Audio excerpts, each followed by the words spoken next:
Hello friends, स्वागत है आपका जेके स्टडी आईक्यू में। आज पढ़ेंगे क्लास 6 का हमारी दुनिया। एससीईआरटी का बुक है ये। और आज हम पढ़ाएंगे इसको। इसमें देखेंगे सबसे पहले कितना अध्याय दिया हुआ है, उसके बाद हम शुरू करेंगे पढ़ाना। तो इसमें दिया हुआ है कुल 10 अध्याय है। सबसे पहला है हमारा सौर मंडल। अध्याय फर्स्ट में पढ़ेंगे हमारा सौर मंडल। दूसरा है पृथ्वी एवं उसकी गतियाँ। तीसरा अध्याय है पृथ्वी के परिमंडल। चौथा अध्याय है पृथ्वी के प्रमुख स्थल रूप। पांचवा है दिशाएं। छठा अध्याय है पृथ्वी और ग्लोब। सातवां अध्याय है मानचित्र अध्ययन। आठवां है हमारा राज्य बिहार।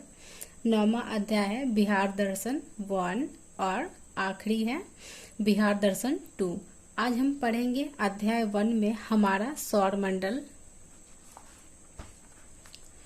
अध्याय 1 है हमारा सौर मंडल। गोविंद पिता के साथ रात में छत पर लेटा हुआ आकाश की ओर देख रहा था। दूर टिमटिमाते तारे उसे अच्छे लग रहे थे। वह पिताजी से पूछ बैठा, पिताजी तारे टिमटिमाते क्यों हैं? कुछ तारों में कम तो कुछ में ज्यादा चमक क्यों होती है? पिताजी बोले, आसमान में चांद तारों का एक पूरा परिवार होता है। कल हम लोग तारा मंडल घूमने चलेंगे, वही तुम्हारी समझ में सारी बातें आ जाएंगी। अगले दिन गोविंद पिताजी के साथ तारा मंडल पहुंचा। उसने प्रवेश द्वार पर ही एक बड़ा सा चित्र देखा। पिताजी ने बताया, यह सूर्य एवं उसके परिवार का चित्र है। जिस प्रकार हमारा अपना परिवार है, उसी प्रकार सूर्य के परिवार में स्वयं सूर्य, ग्रह, उपग्रह, क्षुद्रग्रह आदि होते हैं। कुछ ही देर के बाद सब लोग तारामंडल में प्रवेश करने लगे थे। गोविंद भी अपने पिताजी के साथ अंदर गया। सूर्य और सौर परिवार का मुखिया गोल छत के नीचे लगी कुर्सियों पर वे बैठ गए। थोड़ी ही देर में उद्घोषक की आवाज गूंजी, नमस्कार, तारामंडल में आपका स्वागत है। अभी हम लोग सौर मंडल की सैर पर जाएंगे। गोल छतरीनुमा छत पर धीरे धीरे अंधेरा छा गया तथा तारे टिमटिमाने लगे। गोविंद अपनी कुर्सी पर संभलकर बैठ गया। अरे यह क्या, ये तो रात हो गई। तभी आवाज गूंजी, आइए सौर मंडल के मुखिया से मिलते हैं। इतना कहते ही एक दिशा में चमकते हुए सूर्य के दर्शन होने लगे। पूरा हॉल रोशनी से भर उठा। कुछ ने तो तालियां भी बजा दी। उद्घोषक की आवाज गूंजी, सूर्य और परिवार का, सूर्य जो है सौर परिवार का मुखिया है। हम यहाँ पे अंडरलाइन कर चुके हैं। सूरज क्या है? सौर परिवार का मुखिया है। यह परिवार का सबसे बड़ा एवं प्रमुख सदस्य है। सौर परिवार के सभी सदस्य प्रायः इसके प्रकाश से ही प्रकाशित होते हैं। सौर परिवार का जितना भी सदस्य है वो इसके रोशनी से ही प्रकाशित होते हैं। इसका खुद का कोई वो रोशनी नहीं है इसके पास। दूरबीन से देखने पर सूर्य की सतह से उड़ती हुई आग की लपटें दिखाई देती है। इसे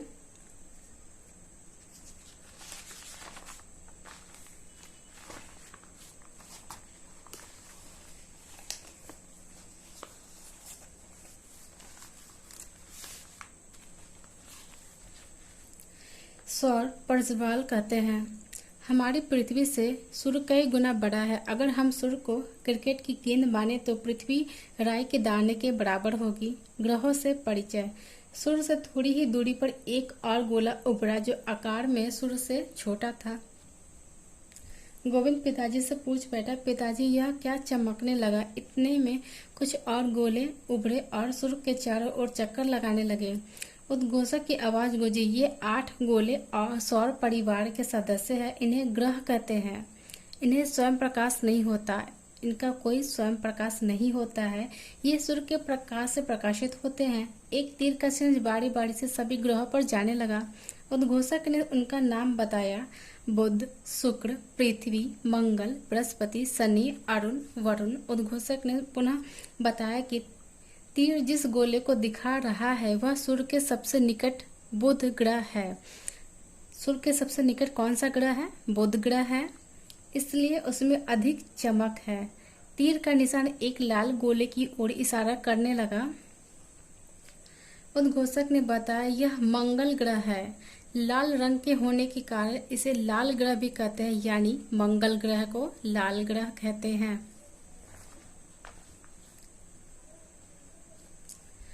सभी ग्रह एक निश्चित दूरी बनाकर सूर्य के चारों ओर घूम रहे थे। गोविंद के पिता ने कहा, गौर से देखो, दो ग्रह ऐसे भी हैं जो अन्य ग्रहों के घूमने की दिशा में न घूमकर उल्टी दिशा में घूम रहे हैं।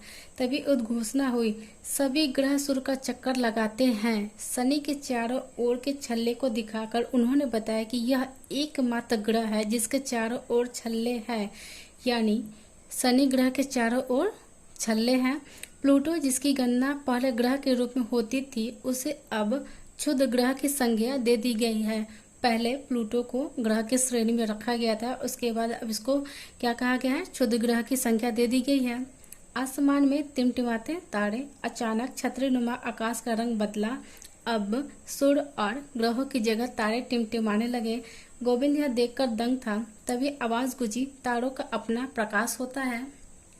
क्योंकि ये तारे अपने काफी दूर पर है, इसलिए हमें टिमटिमाते हुए नजर आते हैं। अब गोविंद को अपने प्रश्न का उत्तर मिल चुका था।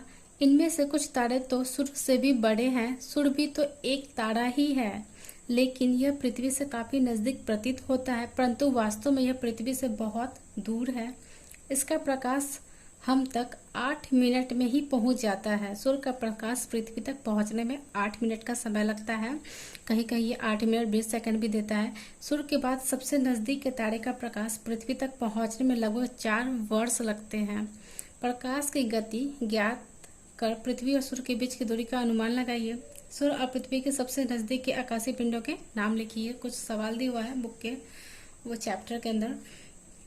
पृथ्वी हमारा घर। अब गोविंद को तारों का रहस्य समझ में आने लगा था। तभी उद्घोषक ने कहा, चलिए अब अपनी धरती पर चलें। गोविंद चौंका, अरे हम धरती पर ही तो हैं।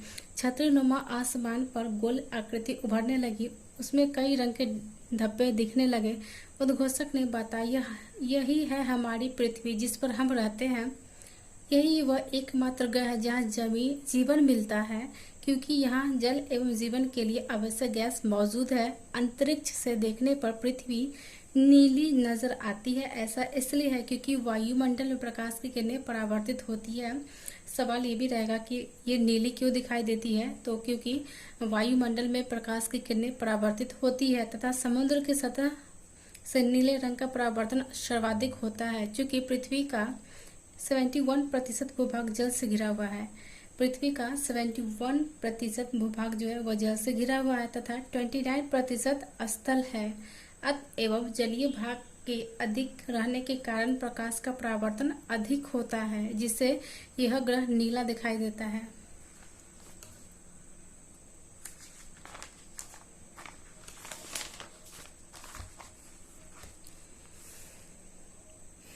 उद्घोषक ने बताया, ग्रहों के अलावा सौर परिवार में उपग्रह भी होते हैं।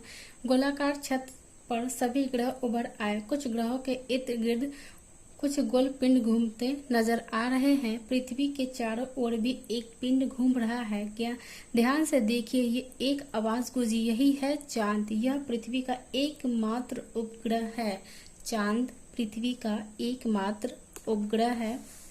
चंद्रमा पृथ्वी के बहुत नजदीक होने के कारण इतना बड़ा दिखाई देता है। चंद्रमा का प्रकाश पृथ्वी पर लगभग 1.25 सेकंड में पहुंचता है। चंद्रमा पृथ्वी की परिक्रमा 27 दिन 8 घंटे में पूरी करता है। इतने ही समय में वह अपने अक्ष पर भी एक बार घूम जाता है। यही कारण है कि हमें सदैव चंद्रमा का एक ही चेहरा दिखाई देता है। चंद्रमा पर न तो जल है और न ही वायु। यह दिन में बहुत अधिक गर्म और रात में बहुत अधिक ठंडा रहता है। इसका धरातल ऊबड़ खाबड़ है और इस पर मिट्टी भी नहीं है। सभी उपग्रह अपने ग्रह के चारों ओर घूमते रहते हैं।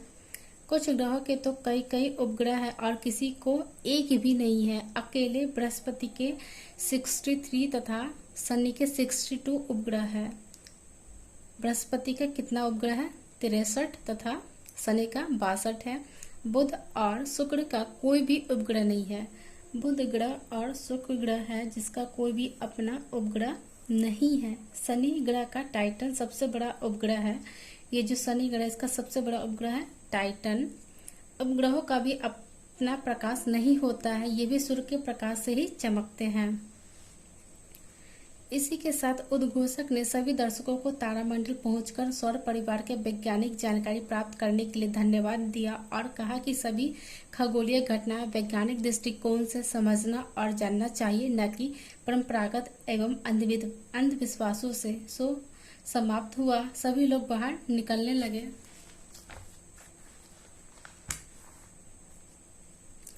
गोविंद ने उत्साहपूर्वक कहा, आज मैंने नई नई बातें सीखी। उसके पिताजी ने कहा, उन्होंने कुछ बातें नहीं बताई। सौर परिवार के तारों, ग्रहों एवं उपग्रहों के अतिरिक्त बहुत सारे छोटे छोटे पिंड भी सूर्य का चक्कर लगाते हैं। इन्हें क्षुद्र ग्रह कहा जाता है। ये मंगल एवं बृहस्पति की कक्षाओं के बीच होते हैं। खगोलविदों का मानना है कि यह ग्रह ही टूटे हुए भाग है जो आकाश में इधर उधर घूमते रहते हैं। सबसे बड़ा क्षुद्र ग्रह है सीरस। सबसे बड़ा क्षुद्र ग्रह है सीरस। अब यहाँ पे कौन सा कितने समय में वो चक्कर लगाता है वो दिया हुआ है, उसको आप एक बार देख लीजिएगा। हाल के अनुसंधान एवं खोजों के उपरांत प्लूटो को ग्रहों की सूची से निकाल दिया गया है। कभी कभी आकाश से टूटकर गिरते हुए तारे दिखाई देते हैं। ये तारे नहीं होते हैं, बल्कि ये पत्थर के छोटे छोटे टुकड़े होते हैं जो सूर्य के चारों ओर चक्कर लगाने वाले पिंडों से टूटकर गिरते हैं। इन्हें उल्का पिंड कहा जाता है। टूटकर गिरने की प्रक्रिया में वायु के साथ घर्षण के कारण ये गर्म होकर जल जाते हैं, जिससे प्रकाश उत्पन्न होता है। कई बार उल्का पूरी तरह जले बिना पृथ्वी पर गिर जाते हैं, जिससे धरातल पर गड्ढे बन जाते हैं।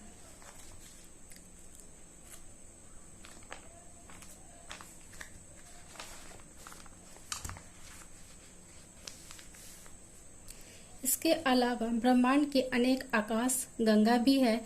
गोविंद ने पूछा, ये आकाश गंगा क्या है पिताजी? खुले आकाश में कहीं कहीं रास्ते की तरह दूर तक असंख्य तारों की फैली चौड़ी सफेद चमकदार पट्टी होती है। इसकी कल्पना आकाश में प्रकाश के एक बहती नदी की तरह की गई है। इसे ही आकाश गंगा कहते हैं। सप्तर्षि तारों का समूह। गोविंद, जब रात में तुम देखोगे तो उत्तर दिशा में 7 तारों का एक समूह नजर आएगा, जिसे सप्तर्षि के नाम से जाना जाता है। भारतीय विद्वानों ने इसका नामकरण ऋषियों के नाम पर किया है, जो इस प्रकार है: ऋतु, पुलह, पुलस्त्य, रात्रि, वशिष्ठ, अंगिरा एवं मरीचि। यूनानी ग्रंथों ने इसे alpha, beta, gamma, delta, epsilon, एटा एवं जीटा कहा जाता है। ऋतु एवं पुलह को मिलाने वाली रेखा उत्तर दिशा का सूचक है। जो ऋतु और पुलह को मिलाने वाली रेखा है वह उत्तर दिशा का सूचक है। ध्रुव तारा, यह एक स्थिर तारा है। जो ध्रुव तारा है वह एक स्थिर तारा है। यह उत्तरी गोलार्ध में पृथ्वी के उत्तरी अक्ष पर अवस्थित है। विषुवत रेखा पर किसी भी स्थान से देखने पर ध्रुव तारा क्षितिज पर दिखाई पड़ता है, परंतु ज्यों हम ध्रुव की ओर बढ़ते हैं क्षितिज से उसकी ऊंचाई बढ़ने लगती है। क्षितिज के ध्रुव तारे की ऊंचाई जितनी डिग्री होगी, उस स्थान का अक्षांश भी उतना ही डिग्री होगा। यह हमेशा उत्तर दिशा में दिखता है। इसलिए प्राचीन काल से ही नाविकों को समुद्र में उत्तर दिशा का ज्ञान करवाता रहा है। तारों के कई विशेष समूह हैं। जब पृथ्वी सूर्य की परिक्रमा करती है तो सूर्य विभिन्न तारा समूहों के बीच नजर आता है। ऐसे समूहों की संख्या 12 है। इन्हें हम राशि कहते हैं। इसलिए सवाल में अक्सर पूछा जाता है कि राशियों की संख्या कितनी है, तो राशि की संख्या कितनी है? 12 है। इन राशियों में जो तारे हैं वे किसी न किसी आकृति की तरह नजर आते हैं। उन्हीं आकृतियों के नाम पर इन राशियों के नाम दिए गए हैं। ये नाम है मेष, वृष, मिथुन, कर्क, सिंह, कन्या, तुला, वृश्चिक, धनु, मकर, कुंभ तथा मीन। पृथ्वी के चारों ओर विभिन्न तारों का समुदाय है, जिनकी संख्या 27 है। चांद को पृथ्वी की परिक्रमा करने के दौरान किसी न किसी तारों के इन समूहों के सामने से गुजरना पड़ता है। इन तारों के समूह को नक्षत्र कहते हैं। यह नक्षत्र इस प्रकार है: अश्विनी, भरणी, कृत्तिका, रोहिणी, मृगशिरा, आर्द्रा, पुनर्वसु, पुष्य, अश्वलेषा, मघा, पूर्वा, फाल्गुनी, उत्तर फाल्गुनी, हस्त, चित्रा, स्वाति, विशाखा, अनुराधा, ज्येष्ठ, मूल, पूर्वा, आषाढ़, उत्तराषाढ़, ये सब नाम दिया हुआ है। श्रावण, कनिष्ठा, सप्तभिषा, सुर, पूर्वा, भाद्रपद, उत्तरा भाद्रपद एवं रेवती। पृथ्वी इनमें से प्रत्येक नक्षत्र को 14 दिनों में पार करती है। ये जो दिया हुआ इनमें से प्रत्येक को वह 14 दिनों में पार करती है। कौन? पृथ्वी, इसलिए नक्षत्रों की अवधि 14 दिन की होती है। ज्योतिष के विद्वान मानते हैं कि नक्षत्र और मौसम में भी गहरा संबंध है। एक नक्षत्र में मौसम की दशा देखकर दूसरे नक्षत्र में मौसम का पूर्वानुमान भारतीय ज्योतिष की परंपरा रही है। आज गोविंद को ब्रह्मांड की विशालतम एवं रहस्यों का पता लगा, उसे नई नई जानकारियां मिली थी। वह काफी खुशी खुशी घर लौट रहा था।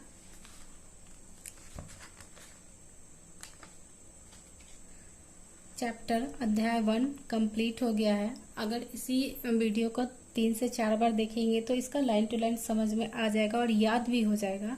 तो आज के लिए इतना ही। Thank you class.